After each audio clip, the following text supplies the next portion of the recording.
Got asked about setbacks. Good question. Even though I've talked about it numerous times. Let's do it again. In slightly different words. If you are having setbacks in life, that's one way that you can frame it. Everything in life is just a frame. So other people would describe that as a failure. Other people would describe that as a learning opportunity. It doesn't matter. Any of those things are correct. So how are you going to frame it? What is the best way to frame it? Personally for me, when I got setbacks, I always use that as inspiration. Every time I got rejected, I felt really good about it because it meant that I went out there and did something in the direction of that. Didn't matter if it didn't work out. The point is, I had my foot out there, out of the house, going for it. That's the way that you need to look at it.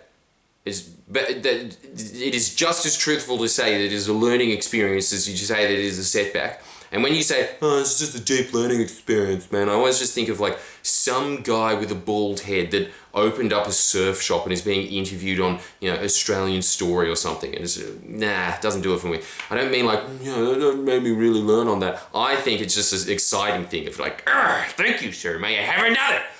You want to get booted in the arse over and over. And the other thing that I wanted to do, and I think that this just worked out of just pure arrogance, is a lot of the time when I got rejected, I always just looked at them and thought, who the fuck are you? Who are you to reject me? I think you also need to have that level of arrogance to try and get through in life. That level of unshakable confidence that you're no better than me. You're just older and you had better connections. But at the end of the day, you're going nowhere in life. You're a mess. And the fact that you're sitting there and you don't recognize that I'm good for this position or whatever, that is an indictment on you. That is an indictment on you, not on me. So I'm glad that you did reject me in the first place. That's really that like, you can't fire me, I quit. I think that works.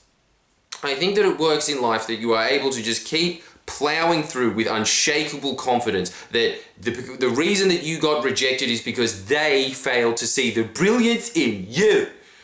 Now, I understand how narcissistic that sounds, and I understand that is just pure narcissism. But it's like with all these things in self-help, there's things that work in certain situations, and those, I think that your options, usually when you get rejected, the first thing is like when somebody dies. When somebody dies, there's people in the world that obviously mourn, that is the vast majority of people, but there's African tribes where people just jump up and down and have a party. This is your interpretation of the situation. So I think that obviously, you can take numerous interpretations to getting rejection, but most people, when they get rejection, they feel bummed out about it, or they get bitter. I think the way that you look at it is just be like excited, just being like, yeah, I dodged your bullet with that, fuck you. That's the way that you look at it. The way that because that will push you further. It will make you seek out more of those feelings because you will get a rush of, you did something great, champ, pat on the back. You'll get that. And that will get you addicted to the feeling of going out there and going for more. But the other thing that you are doing by that is you are not allowing yourself to have a pity party. It's always my point about, there was a period in music where it was mostly just people saying like, yeah, I'm in the club. How good is it that I'm in the club? This is a song about being in the club that will be played in the club. There was that moment, and everyone was like, oh, they're so obsessed with themselves. Well, yeah, look, most artists are obsessed with themselves, and can you call people on the top 40 charts artists anyway? But they had that. Then there was that new phase that came around your Hillary Clinton era of just like, I'm a victim, I feel really sad, I don't feel comfortable at this party, can you relate to that? No, but I don't even see it as being relating anyway, I just see it as my feelings, and everybody just is very interested in how I feel internally. I feel sorry for myself. These are both just flips of the coin of narcissism. Once you get rejected, that is a thing that just is like on you. What are you going to do with that feeling? If you get that feeling and your immediate instinct is just like, yeah, I guess I did deserve that. There is, as I keep saying, nothing more egregious than people that feel sorry for themselves. It doesn't matter what your circumstances are in life. It's not the fact that you have a reason or not to feel sorry for yourself. You can make yourself feel sorry for anything.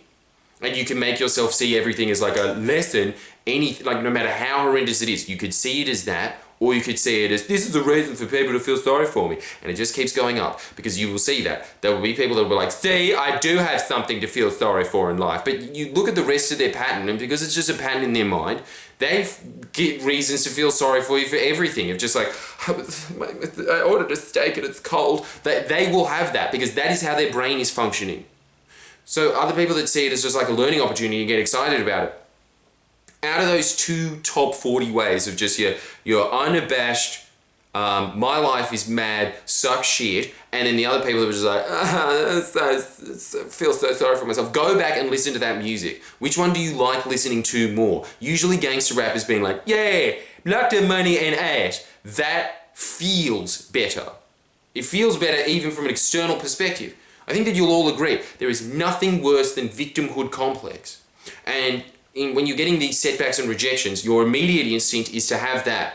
I think that just as a quick little band-aid over the ego wound, you sit there and you're just like, no, the reason that I was rejected is because I'm too awesome. Yeah, that's it. Like with everything, as Tony Robbins points out, everyone is lying to themselves about things. It's just what are in constructive lies and what are not constructive lies. And what even is a lie when it gets down to it. Yes, I understand that there's lies as in like you're deliberately lying to other people, and I think that it's just a good thing in life to aim for, to be as honest as you possibly can be. But when you're talking about your own feelings and your own interpretation of the world, that really comes down to how you're programming yourself. So the way that you look at it as a setback and saying that, I didn't get this job at this art firm that I wanted to go to. Yeah, that's true. You didn't get that job at that art firm, and they probably rejected you because you weren't good enough. At least in their mind. But that's the other thing, right? It could be just as true that it's just like, no, they rejected me because they're arrogant and complacent and I can do a better job. That is true as well. It doesn't mean that you could definitely do a better job than them today, but you wait 5 or 6 years. There have been things in my life as a result of having this mindset of just pushing your way through, where I have been in situations where I had people that I had this kind of mentality of just being like, I'll show you. And I did. Sometimes I look back at that. I'm not going to get into specifics of it, obviously. These are my little personal, private victories in life. But there's just certain people that I just was just like, the reason I'm going to get successful basically is to just make an example out of you. To just show you that you suck. I'm a very vindictive, bitter person. But it happened. It's happened numerous times where I look back at people and I was just like, yeah, you were just in this position of being like, no. And now look at you. You're a joke. Because most people in life are at that level. Like they just get to a certain level and they peter out and they're not interested in improving at that point. Just the very fact that you're interested in improving means that you're going to go ahead further than most people, because most people aren't. Most people are just interested in being complacent. So it's very easy to do that anyway in the first place. So but what you need in that moment is just the motivation to get yourself out of it so you can continue to improve instead of just wallowing in pity for days, weeks, months, etc. You just want something to give you that little kick in the bum of just, yeah, let's keep going. And I think that's the way to look at it. It's this thing of just being excited about the fact you were rejected and just seeing it as just being like, well, that was your loss, yours, not mine. The fact that you rejected me was on you. And what eventually happens is that you start accumulating that arrogance, and if you're just aware of the fact that it is arrogant and that you're just using it as a tool, it doesn't become part of you. So it's just like with everything else, right? People are always saying with it, just like oh, Friendly Jordan is just such a schizophrenic channel. Yeah, it is, and that is by design. It is legitimately by design, and it's because the thing is, most people just try and specialize in one thing or whatever, and I think that is like a noble cause. But, if you're an entertainer or whatever, you should be able to appeal to a bunch of different people. You should be able to just be like gaming, like math, politics. You should be able to do all of those things. The more ways that you are able to move your mind around, a lot of people always just be like, oh, that's really schizophrenic. Maybe it is schizophrenic, but it also gets results. Because you are able to change your personality on a dime. And if you're able to change your personality on a dime, you are going to be in a situation where you will be more equipped for more situations. As opposed to somebody that's just like that classic thing of just the square in a circle hole going, ugh, ugh, ugh. What if you can change your personality to be a sphere and then you go, whoop, and you go straight into it?